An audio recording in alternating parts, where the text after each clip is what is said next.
Assalomu alaykum. Hozirgacha sizlar bilan massivlarni yaxshilab o'rganib chiqdik. Endi o'rganganlarimizni amaliyotda mustahkamlab olamiz.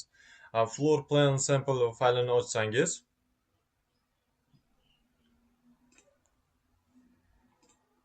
ochsangiz mana bunday to'ldirilmagan bo'sh joy bor. Bu yerga bizlar amaliyotni mustahkamlab olish uchun mashq bajarib olamiz. Hozir sizlarga qanday bo'lishini ko'rsataman bajarganingizdan keyin.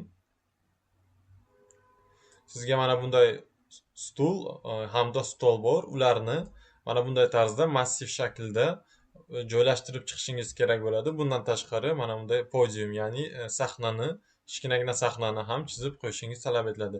Bundan tashqari datchiklar qo'yish zonasi bor. Ana shu yerga mana bunday kichkinagina datchik bor.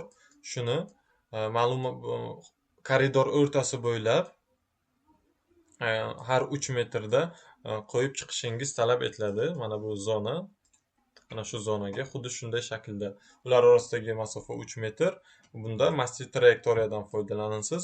Bu yerda esa прямоугольный massiv, круговой massiv va massivlarning ma'lum bir obyektlarni almashtirish, massivlarni joyidan siljitish amaliyotlarini bajarishingiz talab etiladi. Demak, hozir videoni pauzaga qo'ying hamda o'zingiz floor plan sample fayliga kirib bu amaliyotni bajarib ko'rishga harakat qiling. Demak, siz a'lo darajada bajardingiz degan umiddaman. Endi bajara olmaganlar uchun hozir uni ko'rsataman. Demak, birinchi bu plandan boshlaymiz. Buning uchun stulni belgilab, massiv va krugovoyga o'tib, stulning o'rtasini belgilab 4 ta massiv qilamiz. 4 dona. Hamda okeyni bosaman. Hozircha ulardan bitta kopirovka olaman. Esingizda bo'lsa, o'ng tugmani bosib turib, chetga olib, kopировать sуда qilsak ham kopirovka bo'ladi. Bu ozgina tezroq vaqtimizni tejadi. Bu yerga olib kelib qilishdan ko'ra. Demak, davom etamiz. Bularni olib o'rtasidan probelni bosaman hamda mana bu yerga qo'yaman. Misol tariqasida. Va bunga прямоугольный massiv beraman. Hammasini tanlayman va прямоугольный massiv beraman. Demak, bizlarda 3 ta qator hamda 3 ta ustun bo'lishi kerak. Shuning uchun ikkalasiga ham 3 deb yozaman. Hozirda bizlarga to'g'ri keladi. Mana bu ustunlarning orasidagi masofa taxminan 2500 ni tashkil qiladi. Shuning uchun salgin to'g'rilab qo'yib Enterni bosaman va hozir bu tepaga qarab massiv bo'lyapti. Uni pastga tortishim mumkin. Hamda ularning orasiga ham taxminan 2000, ya'ni minus 2500 emas, 300 qo'ysak to'g'riroq bo'ladi. To'g'ri, bizlarga 2300 kifoya qildi hamda zakris massivini bosaman. Demak, hozir bizlarga ikkita ish qoldi. Massivning ba'zi elementlarini joyini almashtirish, ya'ni mana bu tepa qismidagi, chunki ular divan, ya'ni to'rtburchakdan iborat, hamda ularni joyini, o'sha o'rta qismdagi massivni joyini ozgina siljitishdan iborat. Buning uchun avvaliga mana bu divan bilan almashtirib olamiz, ya'ni massivni almashtiramiz, ichidagi ba'zisini. Buning uchun oldindan kopirovka qilib qo'yilgan massivni belgilab, ularni расчленить qilamiz. Hamda bittasini udalist qilib, bu yerga divan chizamiz. Bu divanni razmerlarini qo'yish shart emas, taxminan to'rtburchakni olib chizamiz hamda poliliniyadan foydalanamiz.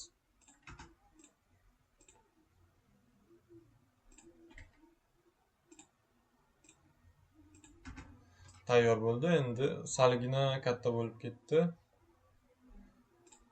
Расчленить qilamiz ozgina. Hamda stolimizga qoq o'rtasiga qo'yib, teparoqqa ko'taramiz. Mana bunday tarzda. Demak, endi bu tayyor bo'ldi. Ana shu ba'zi bir elementlarni joyini almashtirish kerak. Buning uchun massivni belgilaymiz hamda заменить element qilib almashtirmoqchi bo'lgan elementlarni tanlaymiz hamda probelni bosamiz tasdiqlash uchun. Bizlardan o'sha hozir endi qo'ymoqchi bo'lgan elementimizni qayerdan bazaviy tochkasini so'raydi. Bizlarda eskilari shu aylanani o'rtasi, shuning uchun bunga ham aylanani o'rtasi deb javob beramiz. Hamda almashtirmoqchi bo'lgan elementlarni tanlab chiqamiz. Eng tepadagi 3tasini almashtirish kerak, shuning uchun tepadagi 3tasini belgilayman.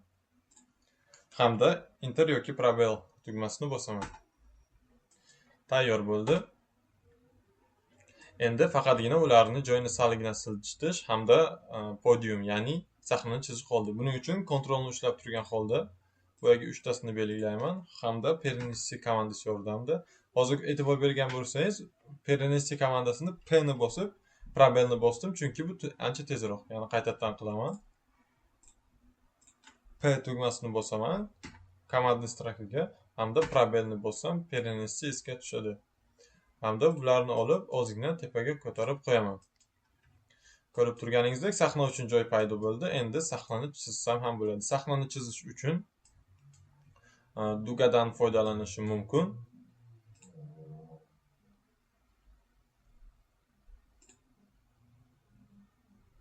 Center boshlanishi. Boshqa tomonga chizilyapti. Kontrolni bosib turaman. Hamda konechini chizaman. Salgina pastroqqa tushirishim mumkin.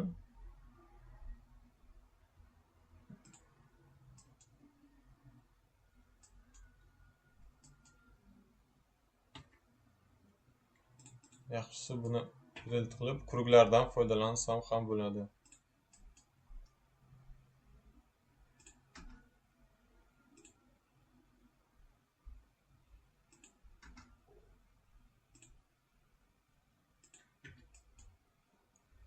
Tayyor. Endi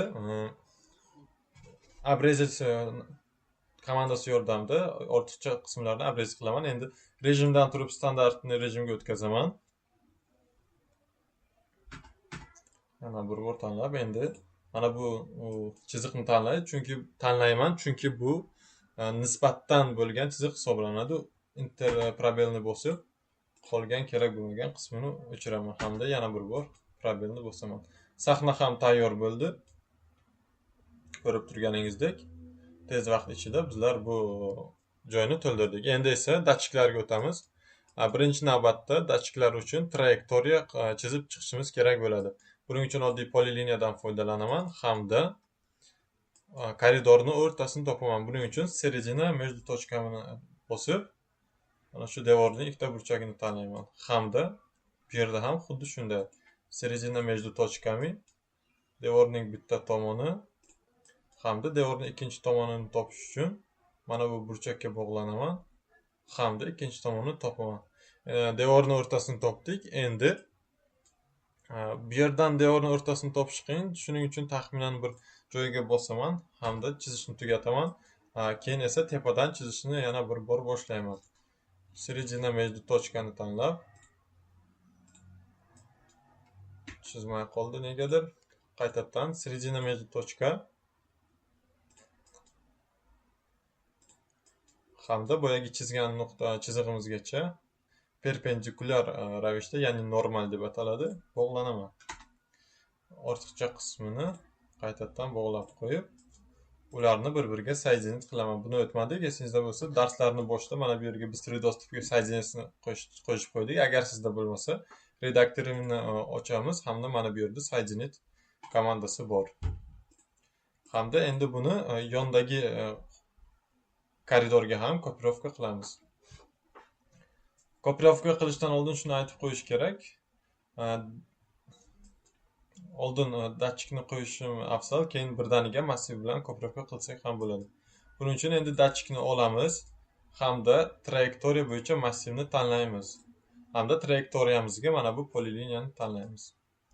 Va birinchi navbatda qiladigan ishimiz shundan iboratki, bazaviy tochkasini datchikni o'rtasiga qo'yamiz. Datchikimiz o'z joyiga paydo bo'ldi. Esingizda bo'lsa, ular orasidagi masofa 3 metr edi. Bu 3000 millimetrga teng bo'ladi. Datchikimiz qo'yilib chiqdi. Endi faqatgina boshlang'ich datchik devorga bunchalik yaqin joylashmaydi. Chunki har bir datchikning ta'sir qilish maydoni 1,5 metrga teng. Misol uchun 1,5 metrgacha bunisi ta'sir qilsa, 1,5 metrdan keyingi datchik ta'sir qiladi. Shuning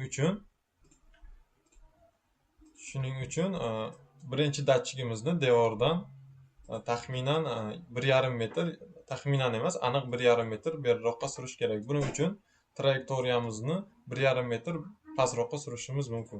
Trayektoriyani tanlaymiz hamda boshlang'ich nuqtasini tanlab, mana bu yerda kontrolni ushlagan holda o'ng tugmani bossak, submenu chiqadi. Bundan otni tanlaymiz hamda boyagi turgan joyini tanlab, past tomonga 1,5 metr suramiz.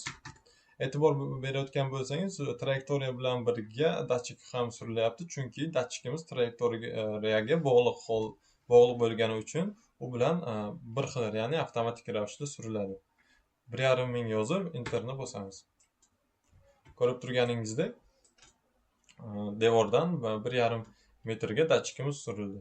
Endi shu datchikni o'ng qismiga, ya'ni koridorning bu tomoniga kopirovka qilib qo'ysak ham bo'ladi. Buning uchun trayektoriya bilan birga